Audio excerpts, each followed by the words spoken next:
I've packed this car full of explosives.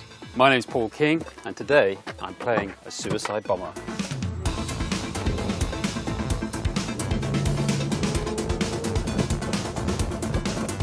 Okay, I'm approaching the target now, which is a big black Jeep. And I'm just coming up, and I'm losing power. The lights have gone off, and the car is dead. And here is the guy who can tell us exactly what's just happened.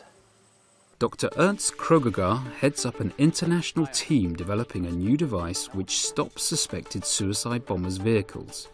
The team is now testing this new technology at a secret location in Norway. The NATO-funded project has developed a high-intensity electromagnetic beam which makes engines cut out. The ignition will generate a very high-intensity pulse, and it will interfere with the electronic control system inside the car, so the car engine will start. Senior scientist Harry Arneson set off to find out. Okay, Harry, so I'm behind the target now, pulling up behind as close as I can, and as soon as it's possible, I'm going to pull out and try and overtake.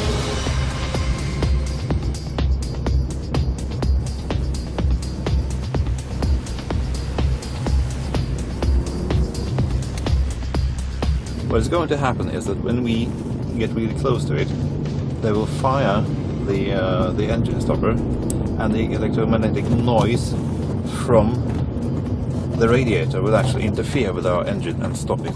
Okay, and that's exactly what's happened. Yes. So Harry, the system clearly works, and it's come from this car here. What's the main advantage of using this sort of technique? Well, it's a fairly safe and simple way of doing it. And it's also non-lethal. It doesn't actually kill anyone, it doesn't harm anyone, and it doesn't really harm the vehicle much either. The next question is, can the device defend against attacks on water? In this test, the device is mounted on the back of a vehicle facing a lake as a jet ski prepares to launch a simulated suicide attack. So Justin, how does this work then? Well, try to push that button. This one here, okay. Yeah, go ahead. There you go.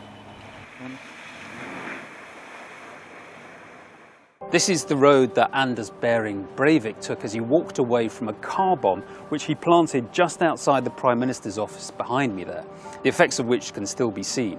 8 people were killed instantly, 209 injured. The worst atrocity on Norwegian soil since the Second World War.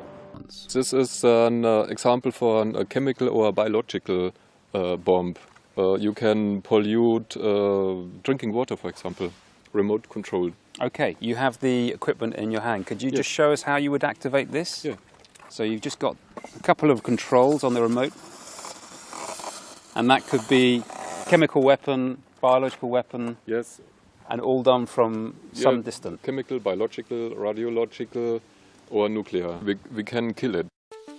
In NATO's Science and Technology Organization, nations can share their knowledge, their experts and their means.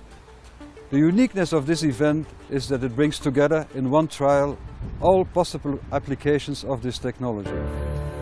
Finally, the team tests to see if the device can defend against bombs mounted on drones. With the drone's electronics successfully jammed, the team now know that any terrorist planning this kind of attack will face a new kind of obstacle.